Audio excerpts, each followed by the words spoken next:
नमस्कार मित्रों, मैं राकेश सर आपके समझ फिर उपस्थित हूँ। अपने न्यू कॉन्सेप्ट स्टडी के अंतर्गत हम आपका हार्दिक स्वागत करता हूँ। आज मैं आपके सामने बहुत ही एक महत्वपूर्ण टॉपिक लेके आया हूँ और जितने भी एजुकेशन संबंधित एग्ज़ाम होते हैं उसमें लगातार ये प्रश्न यहाँ से पूछे गए हैं। यूपी टेट, सी टेट में लगातार पूछ रहे हैं और भी DSSB भी, KVS, NBS में भी ये लगातार प्रश्न यहाँ से पूछे गए हैं। आजकल तो हम देख रहे हैं कि UGC, नेट, असिस्टेंट प्रोफेसर सब में ये यहाँ से प्रश्न बनाए गए हैं। चलिए शुरू करते हैं। आज का जो टॉपिक है अधिगम अक्षमता। देखिए, अधिगम अक्षमता अर्थात लर्निंग डिसेबिलिटीज़, यानी इसका अर्थ देखा जाए, अधिगम मीन्स जब बालक सीखता, सीखने के दौरान उसके बहुत सारी कठिनाइयों को सामना करना पड़ता है। सीखने के दौरान बहुत सारे अवरोध उत्पन्न हो जाते हैं या विकार उत्पन्न हो जाते हैं। इस प्रक्रिया को अधिगम अक्षमता कहा जाता है। अधिगम अक्षमता पर सर्वप्रथम ध्यान आकर्षित किया था 1963 में सैमुअल क्रिक ने। सैमुअल क्रिक का मानना था कि सीखने के दौरान जब बालक अधिगम करता है तो उसके जब बच्चा अधिगम करता है तो बोलने, सीखने, लिखने, पढ़ने और गणित से संबंधित संक्रियाओं से संबंधित एक या दो पक्षों में जब विकार उत्पन्न होता है तो इस प्रक्रिया को हम अधिगम अक्षमता कहते हैं। अगर अधिगम अक्षमता को और बेहतर समझना हो तो आधुनिक परिप्रेक्ष्य में प्राथमिक विद्यालय हैं जिसमें कितनी अक्षमताएं आप खुद देख लीजिएगा। पहले प्राथमिक विद्यालयों में क्या आता है, जीओ आता है। वैकेंसी आगे बढ़ती है, जैसे आगे बढ़ती है तो उसमें अगर विज्ञापन में कोई शब्द रिजर्वेशन या आयु को लेकर कोई मैटर होता है तो बच्चे हाई कोर्ट जाते हैं, फिर सिंगल बेंच का आर्डर, फिर डबल बेंच का आर्डर, फिर सुप्रीम कोर्ट। जो वैकेंसी 3 माह में होने वाली थी, इतनी क्षमताएँ मौजूद हो जाती हैं जो सालों, 2 साल, 3 साल में कंप्लीट हो पाते हैं या तो चलती ही रहती हैं 10-12 साल, पता नहीं, कोई फिक्स डेट नहीं, चलती रहती, कोर्ट कचहरी का मैटर चलता रहता। उसी प्रकार पढ़ने के दौरान जब लर्निंग प्रक्रिया होती है तो बालकों के अंदर भी बहुत सारी अक्षमताएँ मौजूद हो जाती हैं अर्थात मानसिक विकृति हो जाती है। जब बालक को हम जितना अच्छा सिखाते हैं, पढ़ाने कौशल का विकास, सिखाने कौशल का विकास या गणितीय कौशल का विकास जब हम विकास करवाते हैं तो बच्चा कर नहीं पाता। देखिए होता है अधिगम अक्षमता से संबंधित कई टाइप के हमने लिखा है जो बच्चों को पढ़ने से संबंधित विकार उत्पन्न करते हैं। मैंने सभी प्रकार के जो अधिगम अक्षमता वाले शब्द थे मैंने सभी को लिख दिया है। एक एक करके हम इसका वर्णन करते हैं। बहुत ही महत्वपूर्ण एक बात और है, आप वीडियो को बिल्कुल इसकी मत कीजिए, पूरी वीडियो को देखिएगा, ज़्यादा लाइक करिएगा, सब्सक्राइब करिएगा, क्योंकि आज का जो टॉपिक इतना महत्वपूर्ण है और इतना महत्वपूर्ण ट्रिक से हम पढ़ाएंगे कि आप हमेशा के लिए याद हो जाएगा। ठीक, देखिए अधिगम अक्षमता एक और देख लीजिएगा। जो हमारा अधिगम अक्षमता का संबंध रिलेटेड बाय द आपका नर्वस सिस्टम से होता है। अब क्या है, जो तंत्रिका नर्वस सिस्टम का जो संबंध दिमाग से होता है, जो हमारे स्पाइनल कॉर्ड को जोड़ता है, जोड़ने से संबंधित जब ब्लड का सर्कुलेशन हमारे ब्रेन पे बेहतर जाता है तो बालक का विकास भी बेहतर होता है। जैसे ब्लड का सर्कुलेशन हमारा नर्वस सिस्टम अर्थात दिमाग या हमारे सेरेब्रम जो मस्तिष्क है उसका ब्लड धीरे धीरे कम होता है तो मस्तिष्क में भी अनेक प्रकार की क्षति हो जाती है। उस क्षति में जैसे आपका लिखना, पढ़ना, गणना करना इत्यादि जो डिस्लेक्सिया हमने जो लिखा हुआ है, फेजिया, डिस्फेजिया इत्यादि शब्द ये का विकार उत्पन्न हो जाता है, जिसको हम अधिगम अक्षमता कहते हैं। ठीक है, ये बात ध्यान दीजिएगा। कभी कभी पूछा जा सकता है एग्जामों में कि लर्निंग डिसेबिलिटी का संबंध किससे है, तो आप न्यूरोलॉजिकल भी बोल सकते हैं, न्यूरोलॉजी से संबंध रखता है। ठीक, आइए अब देखते हैं एक करके। देखिए डिसलेक्सिया, ठीक है, डिसलेक्सिया का जो संबंध होता है वो पढ़ने से संबंधित है, पठन विकार से संबंधित होता है। ठीक है, पठन विकार, पढ़ने से संबंधित जो समस्याएं होती हैं उसको हम मनोविज्ञान की भाषा में या डिसलेक्सिया कहते हैं। ठीक है, अब पढ़ने के संबंधित जैसे एग्जाम्पल देख लीजिएगा, इसका उदाहरण देख लीजिएगा।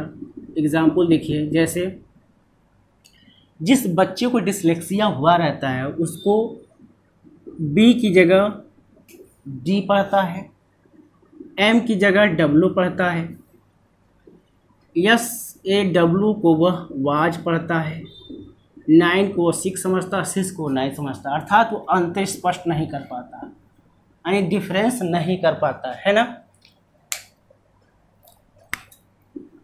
एक मूवी आई थी तारे जमी पे, देखिएगा उस बालक की क्या समस्या थी, उसको डिस्लेक्सिया का शिकार था। जब वो क्लास में बैठता था तो वो अजीब तरीके से व्यवहार करता था और उस जो अक्षर थे उसको हमेशा गोल गोल घूम घूम बड़े बड़े दिखाई देता था, हमेशा बड़ा बड़ा दिखाई देता था।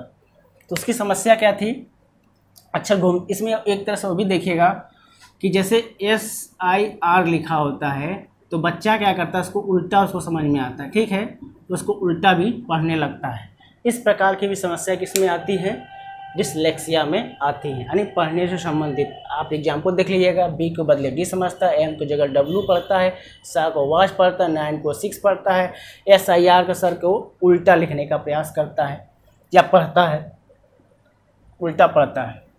ये जो समस्याएं आती हैं वो किस में आती हैं, डिस्लेक्सिया में आती हैं, ठीक। अब इसका एक पासवर्ड है हमारे पास जिसे आप हमेशा के लिए याद कर सकते हैं, उसको भी देख लीजिएगा। देखिए, डिस्लेक्सिया का संबंध पठन विकार से, इसका एक हमने क्या बनाया, पासवर्ड होता है, ठीक है। पासवर्ड क्या, देखिए लेख लिखा है, डिस्लेक्सिया है तो यहाँ L और K है ना, डिस्लेक्सिया लेख लिखा है। लेख को हम अगर लिखें इंग्लिश में यह होगा, और लेख मीन्स क्या होती है, झील होती है, ठीक है, और झील काफ़ी सुंदर होती है। तो बच्चों को वह आंखें ज़्यादा पसंद आती हैं जो झील सी दिखती हैं, अर्थात झील से जो आंखें होती काफ़ी सुंदर होती है, और उन्हीं झील की आँखों को, झील सी आंखें या झील की आँखों को बच्चा क्या करता है, पढ़ने की कोशिश करता है, पढ़ने की कोशिश करता है। तो जब आपको ये पासवर्ड हमने बता दिया, लेक मीन्स झील, झील सुंदर होती है, वो आंखें ज़्यादा सुंदर होती है जो झील सी होती है, और झील की आंखों को बच्चा क्या करता है, पढ़ने की कोशिश करता है। तो पढ़ने की कोशिश करता है, इसका संबंध डिस्लेक्सिया से हो गया। पढ़ने की कोशिश कर रहा, डिस्लेक्सिया मतलब भी होता है पठन विकार, पढ़ने से संबंधित। तो लेक आंखें, आंखें क्या करता है, पढ़ने की कोशिश करता है। तो इसका संबंध किससे हो गया, डिस्लेक्सिया से हो गया। तो आपको ये क्या करना है, पासवर्ड हमेशा याद रखना है। लेक, झील, आंखें, और आंखों को बच्चा क्या करता है, पढ़ने की कोशिश करता है, इसलिए इसका संबंध किससे होगा, डिस्लेक्सिया से हो गया। समझ में आ गया। चलिए नेक्स्ट देखते हैं।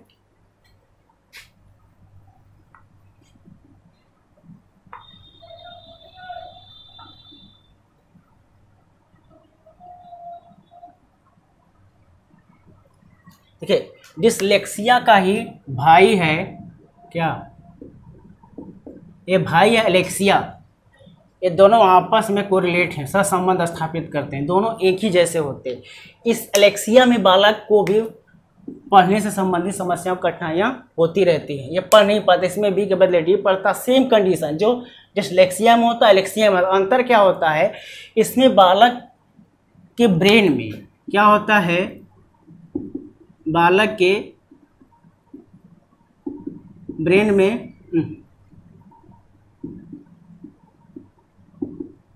क्या होता है,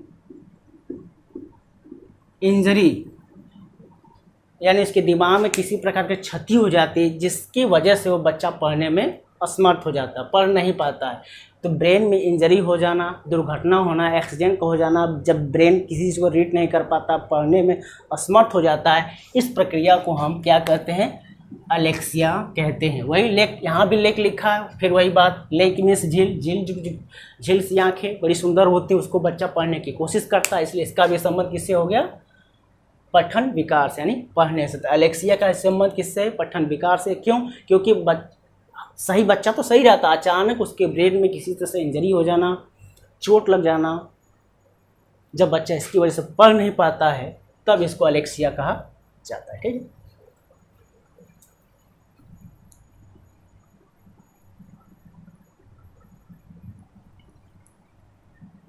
चलिए डिस्ग्राफिया देख लीजिएगा। ग्राफ, इसका जो पासवर्ड है, पासवर्ड क्या है, ग्राफ। ग्राफ कैसे बनाया जाता है, ऐसे बनाया जाता है, ठीक है, ऐसे ही होता है ग्राफ। जब बचपन पढ़ते थे 4-5-6 में, तो खूब इस तरह ग्राफ आता था, हम लोग XYZ को मिलान करते थे। तो ग्राफ पे बच्चा क्या करता है, लिखता है, यही तो करता, लिखता है। और लिखने का संबंध किससे है, डिस्ग्राफिया से। ग्राफ मीन्स लिखना, और लिखने का संबंध किससे, डिस्ग्राफिया से। ग्राफ का संबंध किसना, लेखन क्षमता के विकार से होता है ना, लेखन विकार होता है, लिख नहीं पाता है। तो ग्राफ पे बच्चा क्या करता है, लिखता है। तो लिखने का संबंध किससे होगा, ग्राफ पे क्या करता है, लिखता है, क्योंकि पासवर्ड क्या है, ग्राफ। ग्राफ पे बच्चा लिखता है, इसका संबंध किससे हो गया, डिस्ग्राफिया से हो गया, क्योंकि डिस्ग्राफिया का संबंध किसने होता है, लेखन विकार से होता है। समझ में आ रहा है, लेखन विकार से होता है। तो याद करने का ट्रिक क्या है, ग्राफ। ग्राफ पे बच्चा लिखता है, लिखने का संबंध किससे, डिस्ग्राफिया। इसमें प्रॉब्लम क्या होती है, देखिए इस प्रकार के बच्चों में जो प्रॉब्लम होती है वो क्या करता है, वर्तनी अशुद्धियाँ बहुत ज़्यादा करता है, उसको शब्दों का ज्ञान बहुत कम रहता है। वो करता क्या है, उदाहरण इसका देखिएगा, उदाहरण देखिए, ये बस को जगह सब लिख देता है, ठीक है। छोटे की मात्रा की जगह बड़ी की मात्रा करता है। शब्दों का आकार स्मॉल, कभी बड़ा, कभी इससे बड़ा, कभी इससे बड़ा लिख देता है। शब्दों के आकार का कोई नॉलेज नहीं होता है, कभी बहुत छोटा लिखता है, कभी बहुत बड़ा लिख देता है। मात्रात्मक गलतियाँ बार बार करता है, कभी छोटी की मात्रा, कभी बड़ी की मात्रा करता है।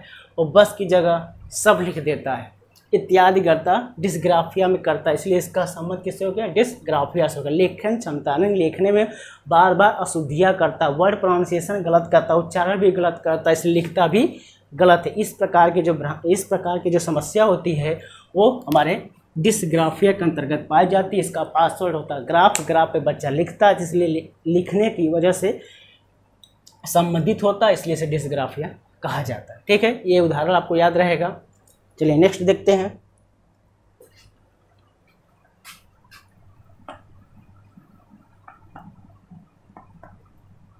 अब देखिए डिस्कैलकुलिया। डिस्कैलकुलिया का संबंध होता है गणना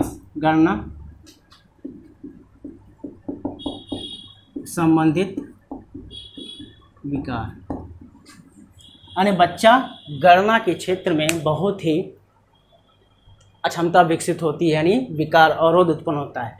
इसमें क्या होता है, बालक के अंदर चिंतन शक्ति, तर्क शक्ति तो कमजोर होती है, वो किसी चीज़ को भी जोड़, घटाना, गुणा, भाग नहीं कर पाता। देखिए इसमें क्या होता है, बच्चा अपने आप को स्वयं के अलावा दूसरों को पहचान करने की क्षमता भी बहुत वीक होती है, बहुत ही कमज़ोर होती है। और उसे किसी भी सूत्र दिया जाए तो उसको याद नहीं कर पाता। अर्थात जैसे बच्चे को a+b का whole square, a² + b² + 2ab बताया जाए तो बच्चा कभी भी ये समझ ही नहीं पाता है कि क्या है ये, ना तो कभी a की, ना v, ना 2ab, इसको समझने की क्षमता बहुत क्षीण होती है। अर्थात यहाँ मस्तिष्क क्षति इतना ज़्यादा होती है, मस्तिष्क इतना कमज़ोर हो जाता है कि बालक ये कॉन्सेप्ट उसको समझ में नहीं आ पाता है। तो जब बालक के अंदर जोड़, घटाना, गुणा, भाग और अपने आप को स्वयं के अलावा दूसरों को समझ ना हो, और a+b + 2ab का मतलब इसको समझना है, किसी सूत्र को रट ना पाए, चिंतन शक्ति, स्मरण शक्ति बिल्कुल कमज़ोर हो, इस प्रकार की क्षमता को हम कहते हैं डिस्कैलकुलिया कहते हैं। क्या कहते हैं, डिस्कैलकुलिया कहते हैं। इसका डिस्कैलकुलिया कहते हैं। देखिए इसका एक पासवर्ड है, उसको भी देख लीजिएगा। इसका पासवर्ड है, देखिए इसके पासवर्ड, इसके नाम है, देखिए कैलकुलिया। अगर थोड़ा ध्यान देखिए, कैलकुलेटर में आ रहा है, क्या आ रहा है, पासवर्ड हमारा क्या है, कैलकुलिया लिखा है, कैलकुलेटर में आ रहा है कि नहीं। वर्ड प्रोसेस देखिए, ध्यान देखिएगा, क्या होगा पासवर्ड, कैलकुलेटर आ रहा है कि नहीं हो रहा है। कैलकुलेटर क्या होता है, उस पर हम गणना करते हैं, जोड़, घटाना, गुणा, भाग, भिन्न, यही सब का हल करते हैं। तो कैलकुलेटर से हम डिस्कैलकुलिया को याद किया जा सकता है, क्योंकि कैलकुलेटर का संबंध भी किससे होता है, गणना से होता है, जोड़, घटाना, गुणा, भाग से होता है। तो हमेशा जब कहीं डिस्कैलकुलिया देखे जाए तो बीच के शब्द कैलकुलिया पढ़िएगा। कैलकुलिया का पूरा शब्द कैलकुलेटर से होता है, कैलकुलेटर में होता है गणना करना। तो पासवर्ड हमेशा इसका याद रखिएगा। जब भी कहीं एग्जाम में आए, डिसकैलकुलिया क्या होता है, गणना से होता है। कैसे? कैलकुलिया मतलब कैलकुलेटर से, कैलकुलेटर पे हम गणना करते हैं, गणितीय जोड़ घटाना जो भी चीज़ें हो उस पर हम जोड़ के देखते हैं। ठीक है, तो पासवर्ड हमेशा इसका याद रखिएगा। अगर पासवर्ड हमेशा याद रहेगा तो डिसकैलकुलिया का भूल नहीं पाएंगे। ठीक है, आगे देखते हैं।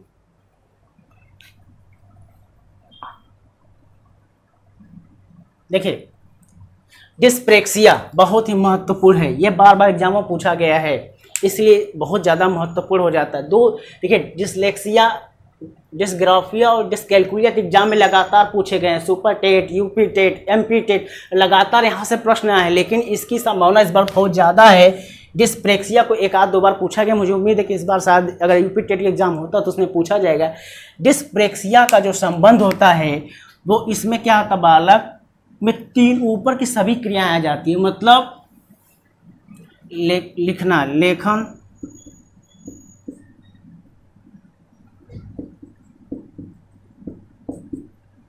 फिर पढ़न, लेखन, पठन और गणना,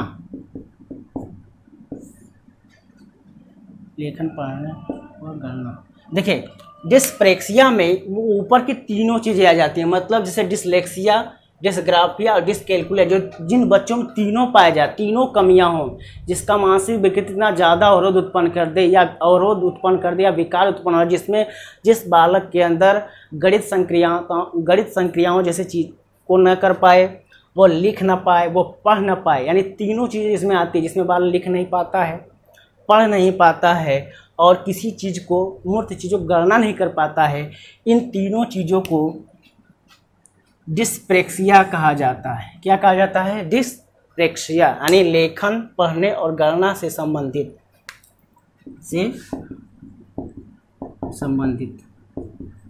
याद रहेगा। यानी जिन छात्रों में लेखन लिख नहीं सकता है, वो पढ़ नहीं सकता है, वो किसी चीज़ को गणना कैलकुलेट नहीं कर सकता है, अगर किसी छात्र में पाया जाता है, ऐसी समस्याओं को हम डिस्प्रेक्सिया कहते हैं। क्या कहते हैं? डिस्प्रेक्सिया कहते हैं, जिनमें तीनों चीज़ों का होना अनिवार्य। अगर तीन चीज़ ना भी होंगी तो पढ़ने और गणना से संबंधित समस्याओं को भी क्या कहा जाएगा? डिस्प्रेक्सिया कहा जाएगा। क्योंकि सैमुअल क्रिक ने अधिगम क्षमता को जो परिभाषित किया था तो उन्होंने स्पष्ट कहा था, जब बालक बोल नहीं सकता है, लिख नहीं सकता, पढ़ नहीं सकता है, अर्थात गणित संक्रियाओं संबंधी किसी एक या दो पक्षों में विकार उत्पन्न होता तो अधिगम अक्षमता कहा जाता है। तो देख लीजिएगा, इसमें तीनों आ जाते हैं। अगर किसी दो में भी अक्षमता पाई जाती है तो भी डिस्प्रेक्सिया कहा जाएगा। ठीक है, नेक्स्ट देखते हैं।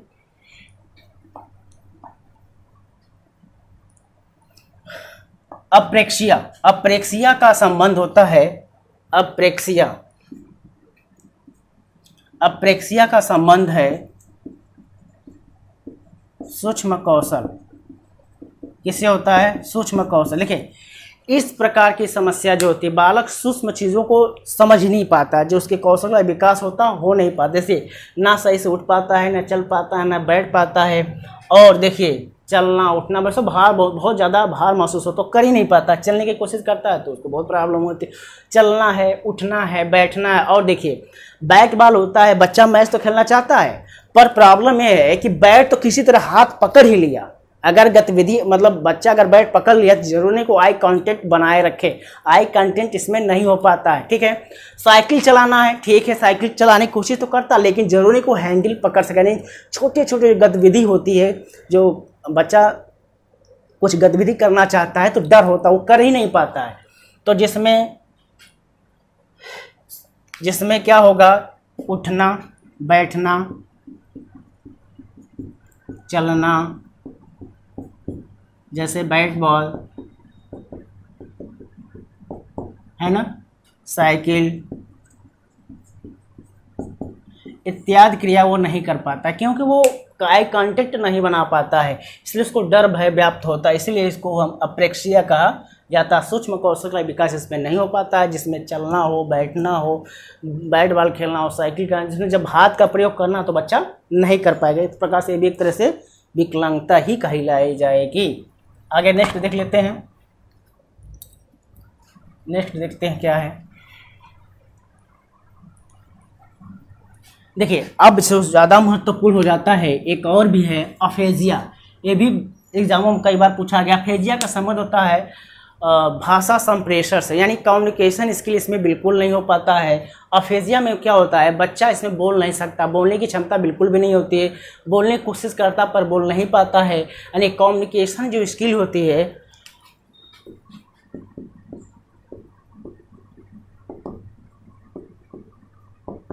कम्युनिकेशन स्किल, बातचीत यानी कम्युनिकेशन स्किल बिल्कुल जीरो होती है। वो बोलना चाहता पर बोल नहीं पाता, अर्थात भाषा संबंधित प्रॉब्लम इसमें आती है जिसमें बच्चा बोल नहीं पाता। इसको कहा गया अफेजिया कहा गया। ठीक है, अब देखिएगा डिस्फेजिया। डिस्फेजिया का संबंध भी भाषा संप्रेषण कम्युनिकेशन स्किल से होता है, बस इसमें अंतर क्या होता है कि डिसएफेजिया अफेजिया के ठीक विपरीत होता है। उसमें तो कम्युनिकेशन स्किल बिल्कुल बोल नहीं पाता किसमें, अफेजिया में। लेकिन डिसएफेजिया में क्या होता है, बच्चा बोलता ज़रूर है पर किसी बीमारी से ग्रस्त होता है, कोई बीमारी जैसे मान लीजिए सर्दी जुकाम बुखार किसी को, तो उस समय बच्चा की आवाज़ होती है क्या होती, बहुत दमी थामी आती, बहुत दमी मतलब बहुत दबी दबी सी आती है और बहुत थकान महसूस होती है। बोलने के प्रयास तो करता, बहुत हकला हकला के बोलता है। तो इस प्रकार की जो बीमारियों से, किसी बीमारी से ग्रस्त भाषा संप्रेषण नहीं हो पाता है तो उसको हम डिसएफेजिया कहा जाता है। ठीक है, बस इतना अंतर देखिएगा। अफेजिया में कोई बीमारी नहीं होती है, डिसएफेजिया चूंकि लेस हो रहा है, डिस लगा है, इसका मतलब किसी न किसी बीमारी से कम्युनिकेशन स्किल नहीं कर पा। अगर बातचीत करता भी है, बातचीत होती है पर वो हकला के बोलता है, पूरा शुद्ध प्रोनाउंसिएशन वर्तनीय शब्द का प्रयोग नहीं कर पाता है। ठीक है, तो अफेजिया डिसएफेजिया हो गया। अब आते हैं डिस्थीमिया। डिस्थीमिया का संबंध किससे होता है, डिस्थीमिया का मतलब होता है तनाव से। देखिए पूरा मुल्क देश हम सब इसी तनाव में जी रहे हैं। हम चाहते हैं कि हमें अच्छा रोजगार मिले पर हमारा जीव ही खराब होता है। हम चाहते हैं कि हम प्राइमरी की नौकरी पढ़े तो उसमें जो एक्सपर्ट बुलाए जाते हैं ऐसे ऐसे प्रश्न बनाते हैं, 150 में 150 के सही प्रश्न नहीं बनाते हैं तो उत्तर के बाद फिर वही सुप्रीम कोर्ट खेलते हैं। सब तनाव में जी रहे हैं, हम भी तनाव में जी रहे हैं। हम भी चाह रहे अच्छी नौकरी मिले लेकिन उसमें भी कभी जियो में प्रॉब्लम आती है उनके, कभी कुछ प्रॉब्लम। उनका सिस्टम इतना भ्रष्टाचार हो चुका है कि सब तनाव में जी रहे हैं। इसमें क्या होता है, हमने आपको बताया था